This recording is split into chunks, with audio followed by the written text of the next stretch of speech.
আপনারা দেখছেন তারকেশ্বর মহাবিদ্যালয় ইউটিউব চ্যানেল। দয়া করে সাবস্ক্রাইব করবেন।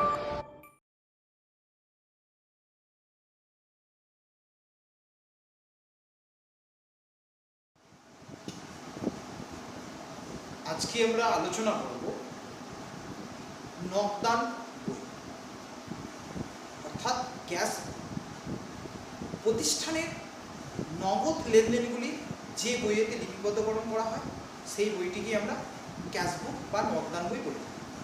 তো প্রতিষ্ঠানে কিভাবে এই নগদ লেনদেনগুলি লিপিবদ্ধকরণ করা হয় সেই লিপিবদ্ধকরণের পদ্ধতিটা আজকে আমরা আলোচনা করব। তো তোমরা একটা বোর্ডে ছক দেখতে পাচ্ছ যেখানে অঙ্কন করা রয়েছে ডেবিট ক্রেডিট উপরে লেখা রয়েছে। তো প্রথমত তোমাদেরকে ইন দ্য বুকস অফ অর্থাৎ যে প্রতিষ্ঠানের নকদান বই প্রস্তুতকরণ করা হচ্ছে সেই প্রতিষ্ঠানের নামটা উপরে লিখতে হবে। অর্থাৎ ইন দ্য বুকস অফ বলে যে প্রতিষ্ঠান, যদি এক্স প্রতিষ্ঠান হয় বা এক্স লিমিটেড হয় বা ওয়াই লিমিটেড হয়, এই যে প্রতিষ্ঠানের আমরা হিসাব রক্ষণ করছি সেই প্রতিষ্ঠানের নামটা উল্লেখ করতে হবে। তারপর কি করতে হবে তোমাদেরকে, ক্যাশ বুক বলে হেডিং করতে হবে। তারপর এই ছকটা অর্থাৎ লেজারের একটা ছক কাটতে হবে। লেজারের ছকে কি করতে হয়, এইদিকে পোর্শনটা অর্থাৎ এই পোর্শনটা থাকে হচ্ছে তোমার ডেবিট দিক আর এই পোর্শনটা হচ্ছে ক্রেডিট দিক। এই ডেবিট দিকে কি কি রয়েছে, ডেট অর্থাৎ এই ঘরটা কি বলা হচ্ছে, এই কালামটাকে বলা হচ্ছে তোমার ডেটের কালাম। অর্থাৎ যে তারিখে লেনদেনগুলো সংগঠিত হয়েছে সেই তারিখের লেনদেনগুলো, তারিখ অনুযায়ী লেনদেনগুলো লিপিবদ্ধকরণ করানোর জন্য ডেটগুলো এই কালামে লিখতে হবে। তারপর হচ্ছে পার্টিকুলার্স অর্থাৎ যে লেনদেনগুলি প্রতিষ্ঠানের নগদ সংগঠিত হয়েছে, নগদ লেনদেনগুলি সংগঠিত হয়েছে সেই লেনদেনগুলির বিস্তারিত বিবরণ এই পার্টিকুলার্সে উল্লেখ করতে হবে। তারপর হচ্ছে এলএফ অর্থাৎ লেজার ফোলিও অর্থাৎ যে লেনদেনগুলি ঘটেছে সেই লেনদেনগুলি খুঁজে পাওয়ার জন্য যে লেজার বা খতিয়ানে অন্তর্ভুক্তকরণ করা হয়েছে তার জন্য লেজার নাম্বারটা বা লেজার ফোলিওটা এখানে উল্লেখ করতে হয়। তারপর ঘরটা হচ্ছে অ্যামাউন্ট অর্থাৎ যে অর্থের যতটা পরিমাণ অর্থ প্রতিষ্ঠানে এসেছে বা নির্গমন হয়েছে বা আগমন হয়েছে সেই অ্যামাউন্টটা এখানে উল্লেখ করতে হবে। ঠিক বিপরীত দিকে ক্রেডিট অর্থাৎ প্রতিষ্ঠানের অর্থ নির্গমন হলে, প্রতিষ্ঠান অর্থ কোনো প্রদান করলে তার হিসাবগুলো ক্রেডিট দিকে অন্তর্ভুক্তকরণ করা হয়। অর্থাৎ এক কথায় বলা যায় ডেবিট দিকে ক্যাশবুকে কি করা হয়, ডেবিট দিকে আইটেমগুলো হচ্ছে তোমার প্রতিষ্ঠানের অর্থ আগমন হলে, যদি প্রতিষ্ঠানে অর্থের আগমন ঘটে তবে সেই বিষয়গুলো হচ্ছে তোমার ডেবিট দিকে উল্লেখ করতে হয় বা ডেবিট দিকে লিপিবদ্ধকরণ করতে হয়। এরপর যেটা আসছে ক্রেডিট দিক, ক্রেডিট দিকে কি প্রতিষ্ঠান থেকে অর্থ নির্গমন হলে অর্থাৎ প্রতিষ্ঠান থেকে অর্থ প্রদান করা হলে সেই বিষয় সংক্রান্ত বিষয়গুলি ক্রেডিট দিকে লিপিবদ্ধকরণ করা হয়। তো প্রথমত হচ্ছে এখানেও রয়েছে ডেট অর্থাৎ যে তারিখে টাকাটা প্রদান করা হয়েছে অর্থাৎ অর্থ প্রদান করা হয়েছে সেই তারিখটি উল্লেখ করতে হবে। পাশাপাশি বলা হচ্ছে পার্টিকুলার্স, যে বিবরণ অর্থাৎ হিসাব যে টাকাটা প্রদান করা হয়েছে তার বিবরণটা এখানে উল্লেখ করতে হবে। লেজার ফোলিও অর্থাৎ যে খতিয়ানে হিসাবটা লিপিবদ্ধ করানো হয়েছে সেই খতিয়ানটা খুঁজে পাওয়ার জন্য এখানে এই লেজার ফোলিও এবং পাশাপাশি যে টাকাটা প্রদান করা হয়েছে সেই টাকাটা এখানে উল্লেখ করতে হবে। তাহলে ক্যাশবুকের একটা চিত্র থেকে আমরা যেটা দেখতে পেলাম, প্রতিষ্ঠানের যাবতীয়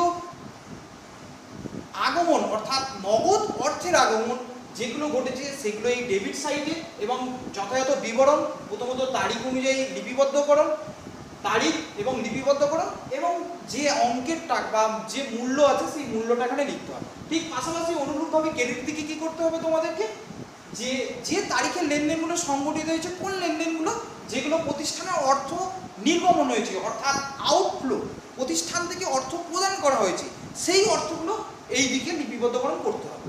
তো প্রথমত হচ্ছে তোমার এইখানে ডেট লেখার পর এই ডেবিট দিকে যখন প্রতিষ্ঠানের আগমন অর্থাৎ প্রতিষ্ঠানে অর্থের আগমন ঘটে তখন সেগুলো টু বলে উল্লেখ করতে হয়।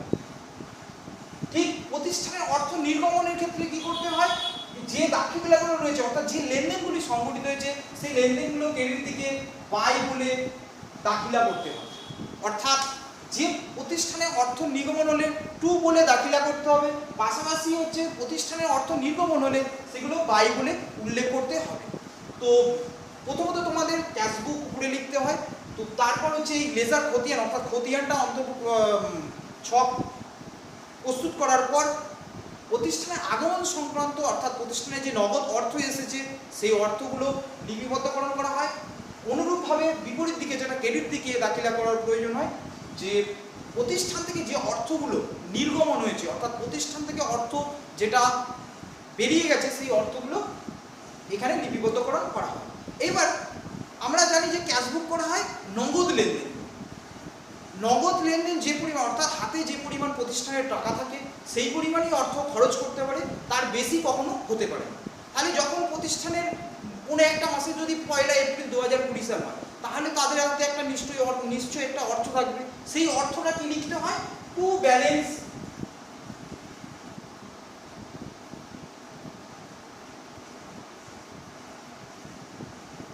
বিডি, অর্থাৎ প্রতিষ্ঠানের যে পরিমাণ টাকা হাতে রয়েছে সেটা ক্যাশবুকে টু ব্যালেন্স বিডি বলে উল্লেখ করতে হয়, যে পরিমাণ থাকবে। ঠিক অনুরূপভাবে যদি প্রতিষ্ঠানের হাতে অর্থ মাসের শেষে অর্থাৎ একটা মাসের শেষে যদি অর্থ থাকে সেটা হচ্ছে বাই ব্যালেন্স সিডি বলে উল্লেখ করতে হয়।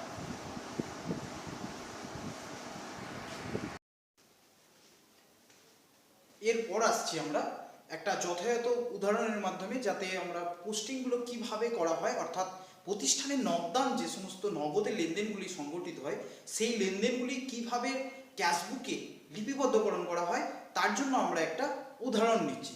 তো এখানে দেখো এক্সাম্পল বলা আছে, কি বলছে, enter the following transaction in a single column. তো আমরা যে ক্যাশবুকটা আজকে বর্তমান যে নগদান অ্যাকাউন্টটা করছি এটা হচ্ছে সিঙ্গেল কালাম ক্যাশবুক, অর্থাৎ শুধুমাত্র নগদেই লেনদেনগুলো সংগঠিত হয়েছে। তো এখানে বলা হচ্ছে 1/4/2020 অর্থাৎ 1 এপ্রিল 2020-তে ক্যাশ ইন হ্যান্ড ₹1,20,000। বৎসরের প্রথম দিন অর্থাৎ 1 এপ্রিল 2020-তে প্রতিষ্ঠানের হাতে টাকা রয়েছে কত? 1,20,000 টাকা। তারপর বলা হচ্ছে 15 এপ্রিল 2020 রিসিভড ফ্রম দেবরাজ, অর্থাৎ প্রতিষ্ঠান টাকা পাচ্ছে কোন একজন ব্যক্তি থেকে, সেই ব্যক্তিটার নাম হচ্ছে দেবরাজ। কত টাকা পাচ্ছে? 30,000 টাকা পাচ্ছে। এরপর বলা হচ্ছে 7 April 2020 purchase plant ₹1 lakh. 17 April 2020-তে প্রতিষ্ঠানে একটা প্ল্যান্ট পারচেজ করছে। 25 এপ্রিল 2020 পেড রেন্ট ₹5,000। প্রতিষ্ঠান 25 এপ্রিল 2020-তে রেন্ট অর্থাৎ ভাড়া প্রদান করছেন কত? 5,000 টাকা। তাহলে একটি প্রতিষ্ঠানের নগদ যে সমস্ত লেনদেনগুলি সংগঠিত হয়েছে সেই লেনদেনগুলির তথ্য এখানে দেওয়া রয়েছে। তো আমরা যদি ক্যাশবুকে অর্থাৎ নগদান বইয়ে সেই দাখিলাগুলো লিপিবদ্ধ করি তাহলে কীরকমভাবে আমাদেরকে প্রস্তুতকরণ করতে হবে। তো প্রথমত বলা রয়েছে যে 1/4/2020-তে ক্যাশ ইন হ্যান্ড অর্থাৎ প্রতিষ্ঠানের হাতে রয়েছে যেটা, সেটা বলছে 1,20,000 টাকা। তো আমরা যদি লিখি এর পোস্টিং অর্থাৎ লেনদেনগুলি লিপিবদ্ধ করি, প্রথমে হচ্ছে 1/4/20-তে ডেট 1/4/20। তো যেহেতু বৎসরের মাসের প্রথমে হাতে টাকা রয়েছে কত? 1,20,000 টাকা, সেইটাকে বলতে হয় আমাদের বা এটাকে উল্লেখ করতে হয় টু ব্যালেন্স বিডি কত? 1,20,000 টাকা।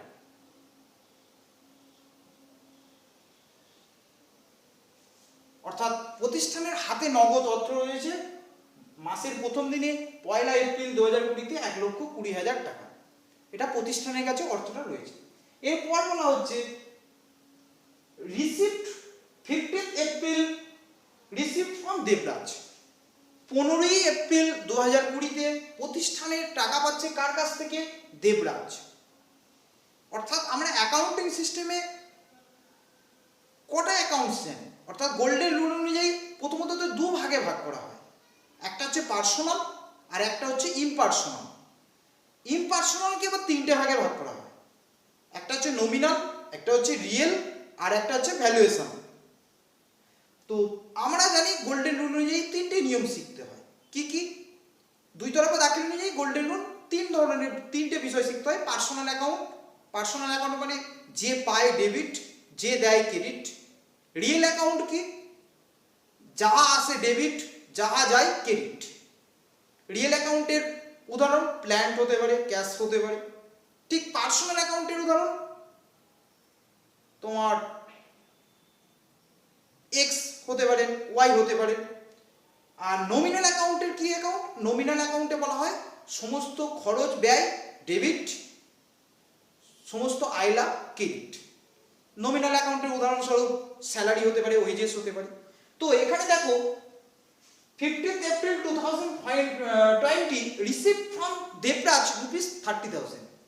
তাহলে প্রতিষ্ঠানের বলা হলো যে দেবরাজের কাছ থেকে অর্থ পাওয়া গেছে 15ই এপ্রিল 2020-তে 30,000 টাকা। 30,000 টাকা প্রতিষ্ঠান পেয়েছে কার কাছ থেকে? দেবরাজ। দেবরাজ মানে একজন ব্যক্তি, তাহলে কি এটা? Account, personal account.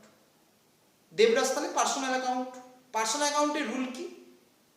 যে পায় ডেবিট, যে দেয় ক্রেডিট। তাহলে আমাদেরকে কে টাকা দিচ্ছে? দেবরাজ। তাহলে দেবরাজ অবশ্যই ক্রেডিট। এবার রিসিভ ফ্রম দেবরাজ কি পাচ্ছি? আমরা অর্থ পাচ্ছি। তাহলে ক্যাশ। ক্যাশ কি অ্যাকাউন্ট? Real account. ক্যাশ অ্যাকাউন্টের রিয়েল অ্যাকাউন্টের কি নিয়মাবলী? যা আসে ডেবিট, যাহা যায় ক্রেডিট। তাহলে রিয়েল অ্যাকাউন্টের অনুযায়ী আমরা যদি জাবেদা করি বা এবং পার্সোনাল অ্যাকাউন্ট অনুযায়ী যদি জাবেদা, দুই তরফা দাখিল অনুযায়ী জাবেদা করি, তাহলে দেখো জার্নালটা হবে cash account debit to Debraj. To Debraj বলতে যে দিয়েছে, দেবরাজ পার্সোনাল অ্যাকাউন্ট। তাহলে এই দাখিলটা হচ্ছে জার্নাল হলো আমাদের cash account debit to Debraj.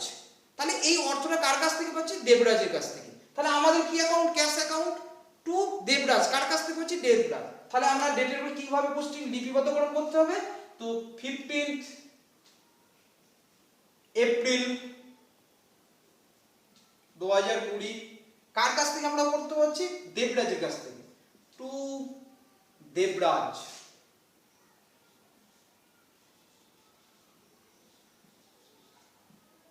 Account কত? 30,000 টাকা। এবং এখানে উল্লেখ করতে হয় বিং received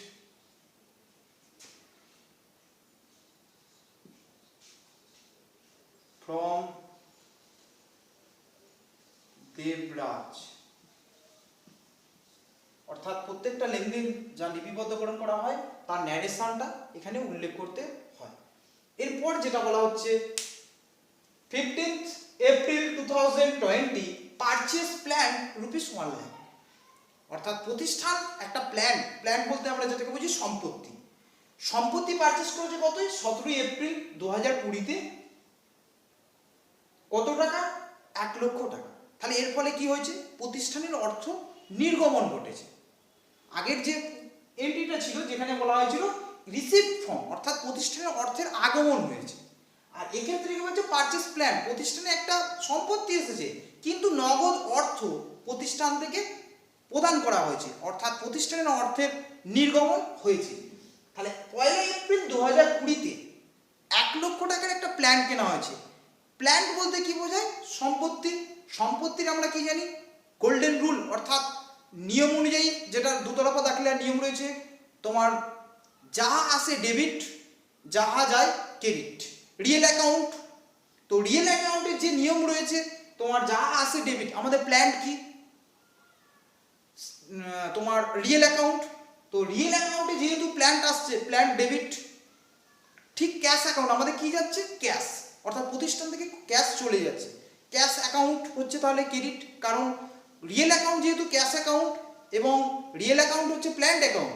প্ল্যান্ট আসছে প্রতিষ্ঠানে, যাহা আসে ডেবিট এবং যাহা যায় ক্রেডিট, রিয়েল অ্যাকাউন্টের নিয়মাবলী। তাহলে প্রতিষ্ঠান থেকে ক্যাশ চলে যাচ্ছে। যদি এটা জার্নাল এন্ট্রি করা হয় তখন জার্নাল এন্ট্রি হয় plant account debit two cash account.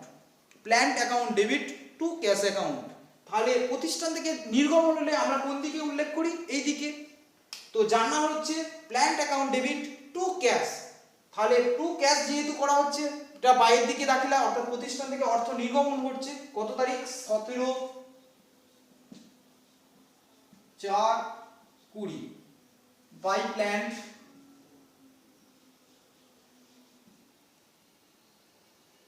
Account 1 লক্ষ টাকা, বিং পারচেজ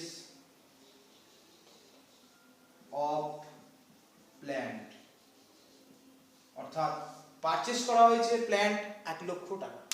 এরপর দেখো তোমরা 25 এপ্রিল 2020-তে রেন্ট পেড করছে 5,000 টাকা, অর্থাৎ 5,000 টাকার মূল্যের ভাড়া প্রদান করছে। প্রতিষ্ঠানের ফলে কি হচ্ছে, তোমার প্রতিষ্ঠানের অর্থের নির্গমন হচ্ছে, আগমন নয়। তাহলে যদি নির্গমন হয় আমরা সেইগুলো কোন দিকে দাখিলা করি, ক্রেডিট দিকে।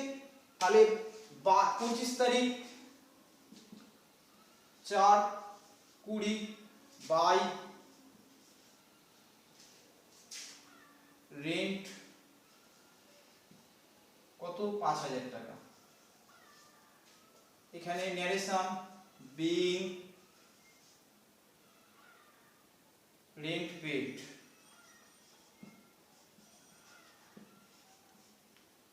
পেড, অর্থাৎ একটা মাসের যাবতীয় যা লেনদেন ছিল সেগুলো দাখিলা করার পর প্রথমে ডেবিট দিকে যোগ করতে হয়।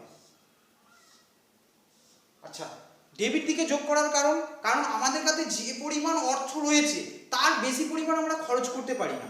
কারণ নগদান বই বলতে গেলে নগদ যে লেনদেনগুলো ঘটে, প্রতিষ্ঠানে যে পরিমাণ অর্থ রয়েছে তার বেশি কখনোই প্রতিষ্ঠান খরচ করতে পারে না। অবশ্যই তোমার ডেবিট দিক সবসময় বেশি হবে।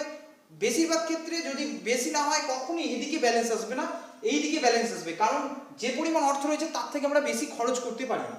তাহলে সবসময় ডেবিট দিক বেশি হবে।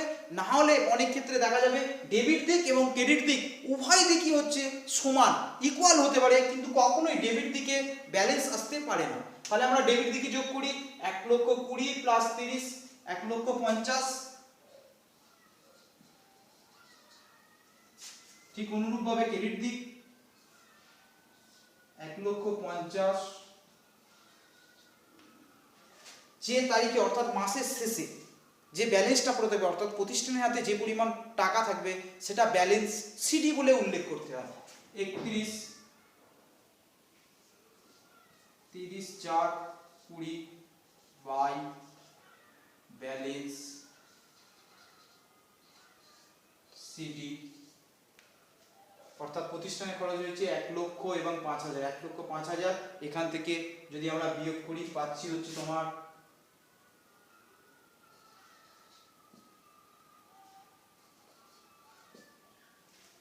45,000 টাকা। ওই প্রতিষ্ঠানটি মাসের শেষে অর্থাৎ 1 এপ্রিল থেকে আপ টু 30 এপ্রিল পর্যন্ত প্রতিষ্ঠানের হাতে টাকা রয়েছে, খরচগুলো করার পর 45,000 টাকা হাতে অবশিষ্ট রয়েছে। তাহলে একটা প্রতিষ্ঠানের নগদ লেনদেনগুলি ক্যাশ বইতে অর্থাৎ নগদান বইতে লিপিবদ্ধকরণ করা হয় এবং তার কিভাবে পদ্ধতি রয়েছে সেই পদ্ধতিগুলো আজকে আলোচনা করলাম। আশা করি তোমরা সকলেই বুঝতে পেরেছো। যদি এ সংক্রান্ত কারো প্রশ্ন থাকে অবশ্যই কমেন্ট বক্সে কমেন্ট করে জানাও।